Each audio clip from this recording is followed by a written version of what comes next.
Hello everyone. Today we're going to make the classic French dish, beef bourguignon. First thing I'd like to do is show you our ingredients. So we're using a beef chuck. Cuts from the shoulder are most suitable because they're quite tough, but also the most flavorful piece of meat on the animal. So we love using that for all of our braised dishes, hamburgers and consommes.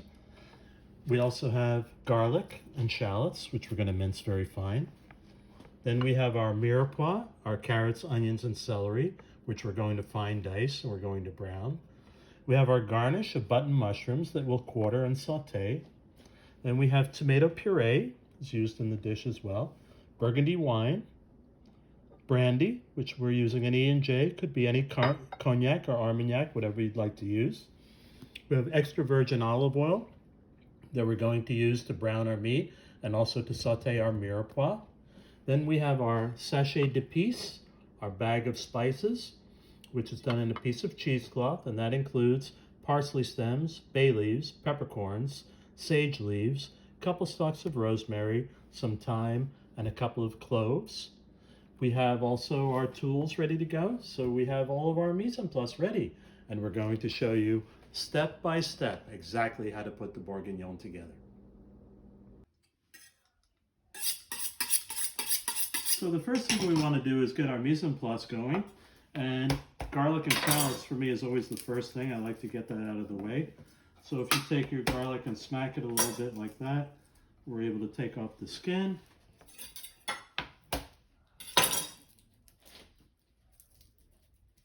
And then we're going to start to mince.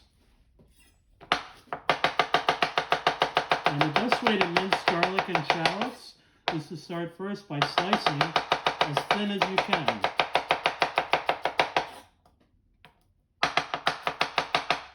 Garlic, and we do the shallot in the same way, just to demonstrate. Remember, always, like we're scratching, curling our fingers a little bit so that we don't cut our fingers. We're always working off of that knuckle with the knife. Start slow, and then you'll be able to increase your speed. But by slicing first very thin, we're able to mince the garlic and shallot very easily. So I always call it the claw. Those of you who are my students know, very important so that we don't cut ourselves. So once we mince up our garlic and shallots, then we're going to cut our mirepoix next. So now we're going to cut our mirepoix. We want to cut our mirepoix small dice so that we can brown it thoroughly in the fat. More surface area means more browning, means more flavor. So to cut our onion properly, we want to cut first horizontally, like this, to the back. And then we're going to cut vertically, like this, keeping the tip down so the onion doesn't fall apart. And then we can dice.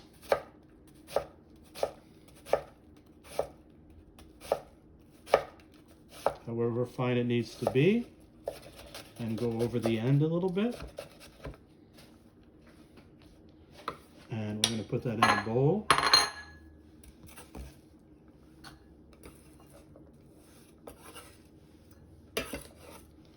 And next we're going to cut our carrots. This cut is called paysan. Paysan, we just quarter the carrot. And then we're going to dice. Remember the claw.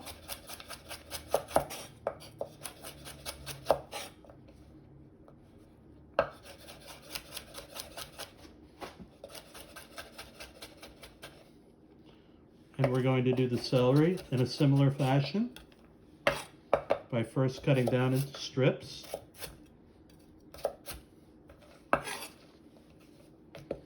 And then we can dice.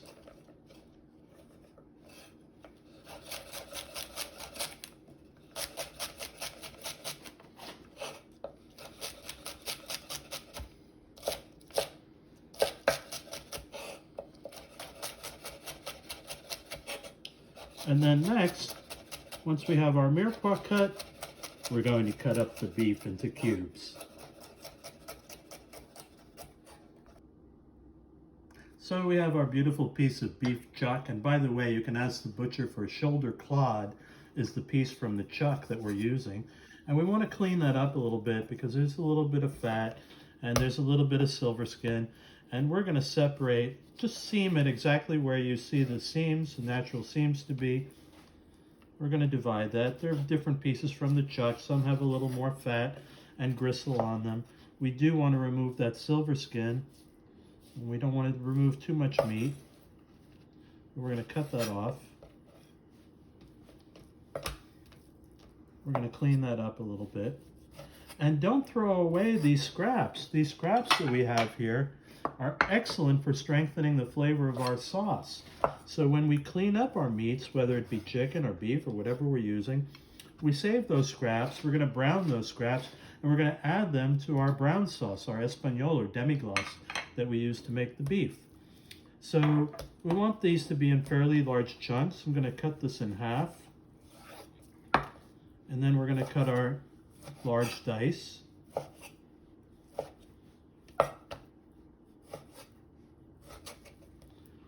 It's important that they're all uniform so that the cooking will be uniform as well.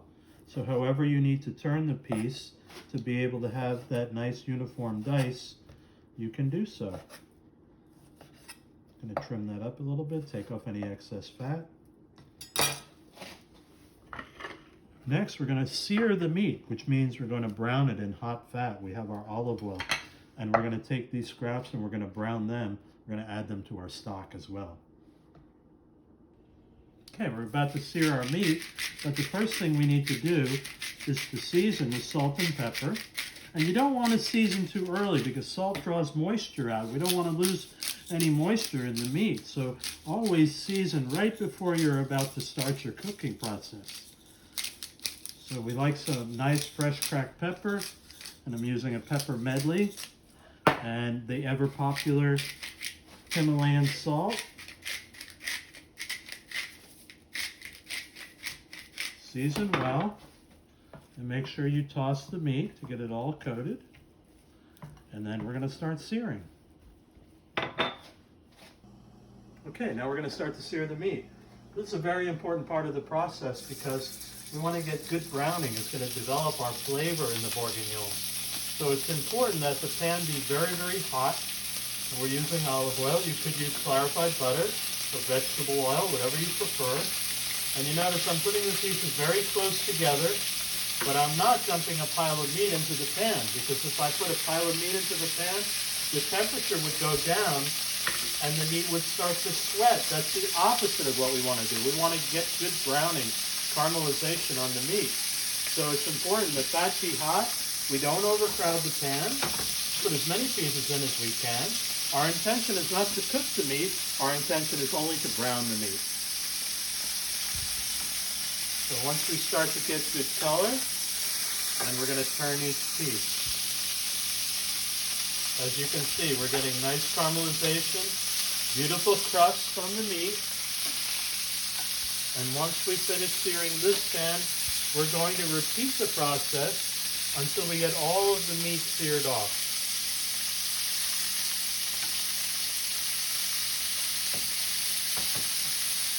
Getting it nice and brown. And then we're going to transfer it to the pot that we're going to complete the braising in.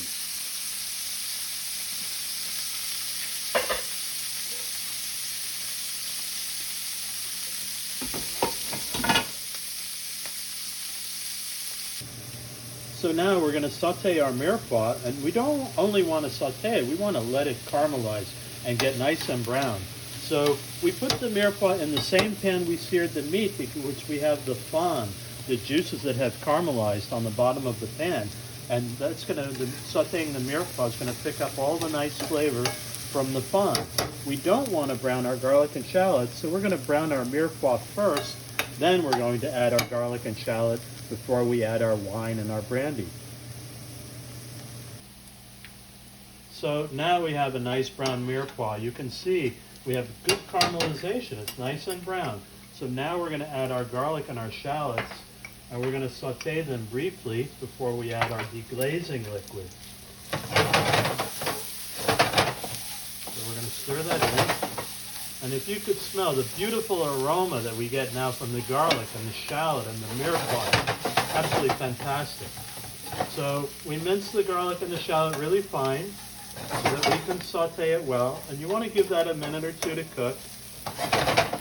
And when we add our brandy, we're going to turn off the flame for a moment because the brandy can ignite and probably will ignite and flambe. So I'm going to turn the flame off for a moment. We're going to add our brandy in, let that calm down for a moment before we turn our flame back on. And there we have our flambe. And now we're going to add to this our red wine. Only the brandy will ignite. Wine will ignite if the pan is really, really super hot. But generally speaking, wine will not ignite. So we let that brandy cook off. So now to our deglazing liquid, which is our red wine and our brandy, we're going to add our sachet d'épices, which again is our mixture of herbs. We want to get a good infusion of flavor there. And we're going to add our tomato puree. So at this point, you would add any other flavoring agents that you might have. Again, we added tomato, we added herbs. But if you had truffles or lemongrass or ginger or any other type of herbs or flavoring agents, this would be the time that you add them so that you get an infusion of all those flavors. So we're going to reduce this now. And generally speaking, the chef would like to reduce the wine au sec, which means until dry, so that we get a high concentration of the red wine flavor. So we're going to let that reduce like that. And once that's reduced, then we're going to add our sauce to it, and we're going to add that to the beef and simmer until the connective tissue is broken down or the meat is tender. So there are two schools of thought regarding garnishes for bourguignon. Some people feel that the mushrooms should be put into the mirepoix and sautéed at the same time and put into the reduction, and then everything added together to the beef. But most chefs, I think today, prefer keeping the mushroom out of the reduction so that they don't shrink down to nothing. We're going to sauté them at the very end and add them to the bourguignon once the meat is tender.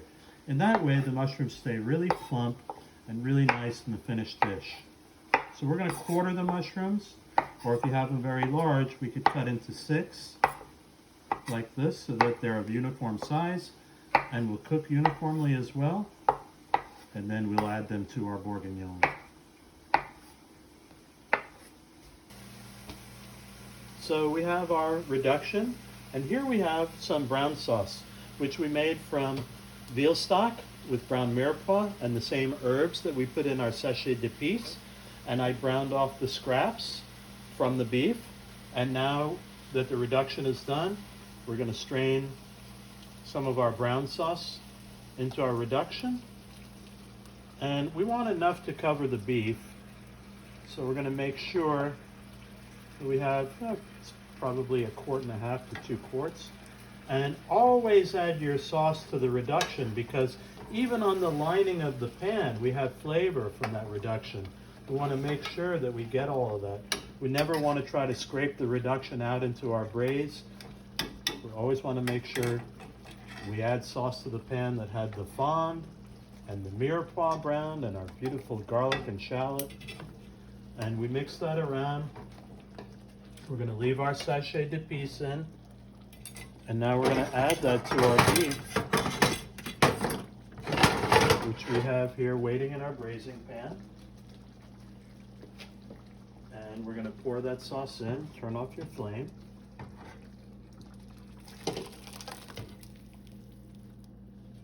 So let's review for a moment. We cut uniformly and seasoned with salt and pepper. Then we seared the meat in hot fat and we removed the meat to another pan.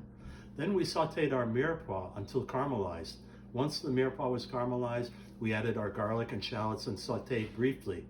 After the garlic and shallots, we can add our deglazing liquid, which was our brandy and our red wine and our sachet d'épices. We reduced that, we added the sauce, and now we're going to cook that until tender. And as you can see, we have enough sauce to cover the meat. Our sachet d'épices is there. And we're going to cover this, and for beef chuck, it's going to take about 1 hour and 15 minutes to cook properly. We're looking for that to be fork tender. So I'm going to put that on the flame. We're going to put on the cover, and in about 1.5 hours, we're going to enjoy a beautiful beef bourguignon. So now we're going to prepare our garnish, which is simply our mushrooms. And normally we only saute in clarified butter because whole butter has some milk in there and has some solids. But in this case, to saute the mushrooms, we want to get the nice nutty flavor that we get from browning the butter a little bit. So I did use whole butter, put it into the pan, and we're going to let it start to foam. You want to wait until it foams, like this. Have a little patience, you got to give it a minute or two.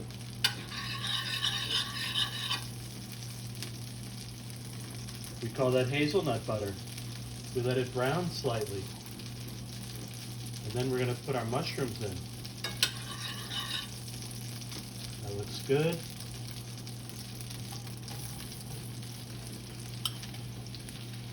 Put our mushroom in. High flame. The mushroom will absorb some of the butter. And we're going to put a little bit of shallot in.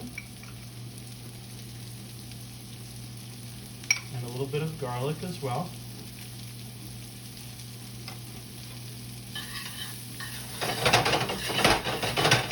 And we're going to allow that to saute. Oh, we get a beautiful aroma from that garlic and shallot. And we're going to season that a little bit with some salt and pepper.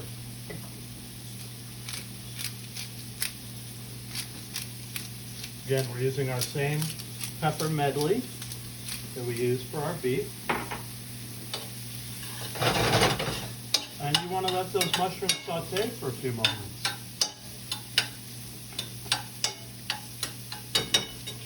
We're also going to get our noodles going.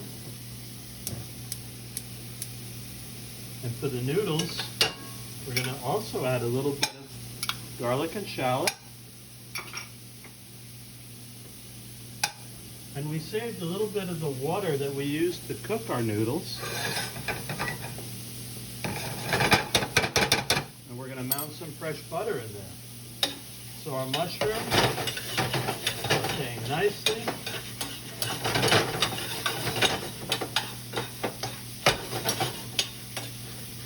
We want to let them soften a little bit.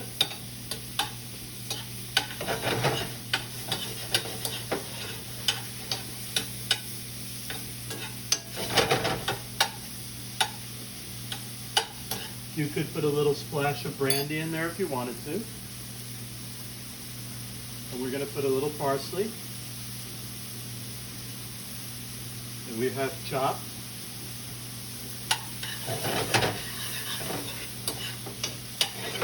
We're going to hold that on the side for a moment while we get our noodles together. So for our noodles, we want to saute our garlic and shallot till translucent.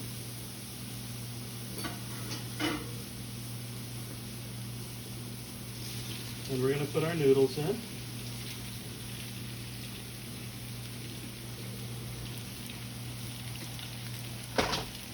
And a little bit of the pasta water, the cooking water from cooking the noodles. And we're going to put some fresh whole butter. And this is known as monter au beurre, or mounting with butter. When we monter au beurre, we want to incorporate the butter with the liquid without allowing it to separate.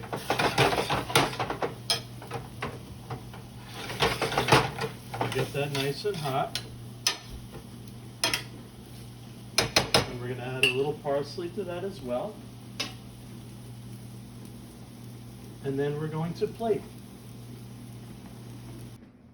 The beauty of a beef bourguignon, prepared the same way for hundreds of years by thousands of cooks all over the world.